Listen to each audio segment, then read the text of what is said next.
এই ঈশিতা, জয়কে নিয়ে আয়। ওয়ালাইকুম আসসালাম। মাশাআল্লাহ মাশাআল্লাহ। তোমার কি আমার এই গাধাটাকে পছন্দ হয়েছে? ডেটটা করে ফেলি, আমরা নেক্সট স্টেপে যাই। অবশ্যই। তুমি কাঁদছো কেন? মন খারাপ? আমার অতীত সম্পর্কে জানবেন না? আমার মনে হয় কি অতীত নিয়ে কথা না বলাটাই বেটার। অতীত শেয়ার করলে ওভার থিঙ্ক হবে, সন্দেহ একটা সম্পর্ক ফাটল ধরিয়ে দেয়। আমাকে আপনার পছন্দ হয়েছে?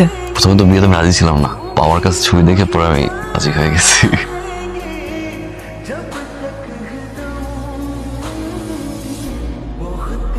কংগ্রাচুলেশনস, আপনার ওয়াইফ প্রেগন্যান্ট। বেবির বয়স 17 সপ্তাহ, অলরেডি হার্টবিট চলে আসছে। বেবিকে কেমন কামাচ্ছে? না না, কোনো সমস্যা নেই। বেবির বয়স তো এখন 17 সপ্তাহ, 20 সপ্তাহ গেলেই করে নেবেন টেস্টটা, ঠিক আছে? আমি সপ্তাহে আসি।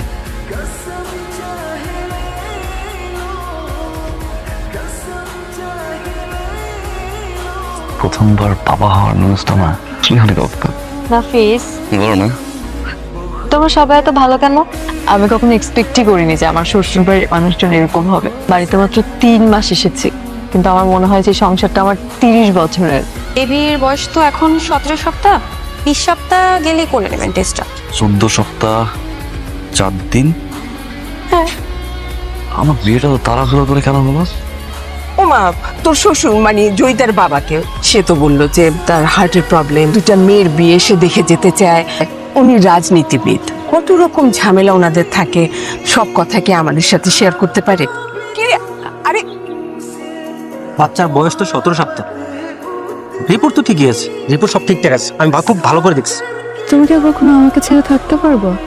আজ বইটা যদি কখনো অনেক বড় ঝড় আসে, তুমি আমাকে ছেড়ে যাবে না তো? হঠাৎ এই প্রশ্ন। চাপটা শুনলাম না আগের ফেসবুকে এটা কোথায়? মানে? ফেসবুক আইডি কোথায় মানে? আমি তোমাকে কোথায় বলতেছি চাঁদের কথা, তুমি চলে গেছো ফেসবুক আইডিতে। সরি।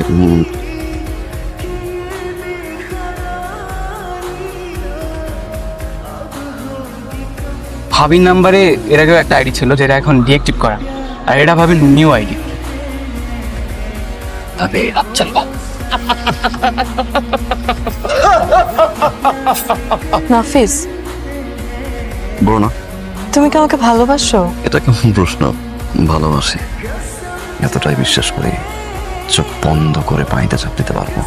নাফিস, আমি বাবার বাসায় যাবো। হঠাৎ বাসায়? বাবার শরীরটা ভালো না, চলো আমি যাই। আমি একাই যাবো। মা, তুমি কি ওদেরকে আলমানের কথাটা জানাইছিলা? তুই চুপ। ওই ছেলের নাম জেনে এই ঘরে আর কখনো উচ্চারণ না হয়। চুপ কেন থাকবো? বারবার বলছি ওদের কাছে কিছু লুকিও না, ওদেরকে সত্যিটা বলো, কেন বলো নাই? কি বলিস?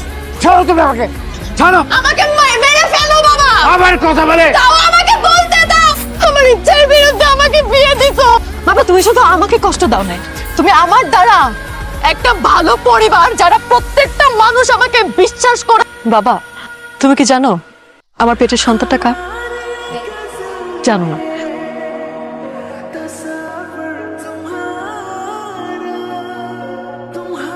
কেমনে পারলা তুমি আমার জীবনের 4টা বছর নষ্ট করতে? তোমার আব্বাজান পাওয়ারফুল মানুষ, অনেক বড় নেতা, আমার জীবনটা একেবারে হেল বানাই দিল। আমার নামে একের পর এক মিথ্যা মামলা দিয়া আমারে হয়রানি চূড়ান্ত করে ছাড়লো। তখন তো তুমি আমার পাশে এসে শক্ত হয়ে একবারও দাঁড়াও নাই। তুমি জানো না আমি আমার বাবাকে কতটা জমের মতো ভয় পাই। তারপরেও সবকিছু বাদ দিয়ে আমি চিন্তা করছিলাম তোমার সাথে পালাবো, তুমি নেশার মধ্যে ঢুকে গেছো। মানসিক অত্যাচারে নেশা করা শুরু করছি। আর আমি যে তোমার সাথে দেখা করতে আসছি, আমার বাবা যদি জানে আমাকে তো জবাই করে এখানে নিচে পুঁতে রাখবে। আমাদের দুইজনেরই এখানে থাকাটা নিরাপদ না, বুঝছো? আমার এক বন্ধুর বাসা আছে কাছে, আমরা বিকালটা না হলে ওইখানে কাটাই সেফলি। আমি কোনো বাসায় টাসে যাবো না, কি বলতেছো উল্টা পাল্টা কথা? বাসাটা সে যাবা না মানে কি তুমি আমার বিশ্বাস করো না? ভয় লাগে কখন আমার দেখা ফেলায়, এই জন্য বলছে একটা বাসায় যাই।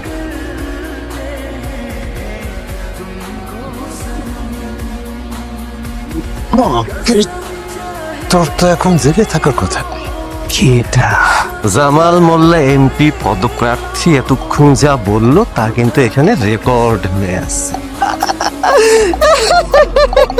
ওর মেয়ের সংসার, ওর মেয়ে 17 সপ্তাহের গর্ভবতী না? তোর মেয়ের সন্তানের বাপটাকে আমি দেখ, আমি আমি যে তোর মাইয়ার সন্তানের বাপ, এটা যদি তোর মাইয়ার সংসারে নিউজটা যায়, তোর মাইয়ার কি হইবে রে?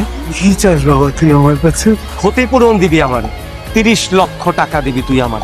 এই মুহূর্তে তুই আমারে 30 লক্ষ টাকা দিবি। ইচ্ছা মতো ভৈরা দিচ্ছি। শালা সারা জীবন আমার উপর জুলুম করছিল, সারাটা জীবন আমার উপর অত্যাচার করছে। ভাই এই হইলো টাকা আর এই হইলো মেশিন। কিন্তু ভাই আপনি কি? আমার 14 বছরের যাবজ্জীবন হয়েছিল, কোনো উকিল কোনো ব্যারিস্টার কেউ আমারে জেল থেকে বাই করতে পারেনি। আপনি আমারে বাই করলেন, আপনি আমারে জানাইলেন যে ওইটা 17 সপ্তাহের প্রেগনেন্ট। ওরে শায়েস্তা করার জন্য আপনি আমারে বুদ্ধি দিচ্ছেন, আপনি আমারে অস্ত্র দিচ্ছেন। ভাই আপনি আসলে কে?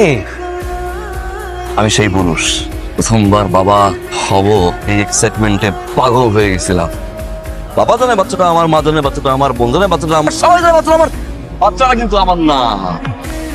আস্তে আস্তে আস্তে আস্তে জানতে পারলাম এক্স বয়ফ্রেন্ড আর আমার শ্বশুরের বলির পাঠা আমি। আপনি জয়িতার হাজবেন্ড, তার মানে এই সব ছিল আপনার প্ল্যান। আপনি আমারে দিয়ে গেম খেলাইছেন। শালার পর শালা তোরে আমি আগে মারবো। যাবজ্জীবনে একটা আসামিরে 2 ঘন্টায় বের করছি। আর এটা খেল না, 5 মিনিট সময় লাগবে। যেখান থেকে বের করছি এখানে বসতে। আরে ভাই সূর্যের আলো দেখতে আমার এমন চিপায় ঘুরবো না। যাবজ্জীবন কারাদণ্ডের আসামিরে বের করছি, রেসপেক্ট মি না। ভাই আপনি আমারে মাফ করে দেন ভাই, আমি জয়িতারও চাই না, ওই বাচ্চাও চাই না ভাই। ভাই আপনি শুধু আমার জেলের মধ্যে পাঠান না ভাই, জেলে পাঠান না। আমার বাবা একদম মানে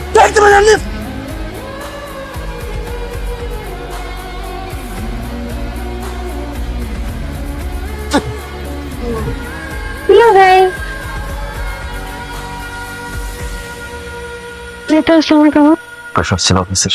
বাবা তুমি কখন এলে? আমি মাত্রই আসলাম। তুমি আসছো? জি, সারা জীবন ভালো থাকবেন। মানে আমি দেখাশোনা করে রাখবো না? আমি আপনার ছেলে না? সারপ্রাইজটা তো বললা না। সারপ্রাইজ হচ্ছে আমরা হানিমুন দেশের বাইরে যাচ্ছি। সত্যি প্রমিস। অনেক খুশি হয়েছি।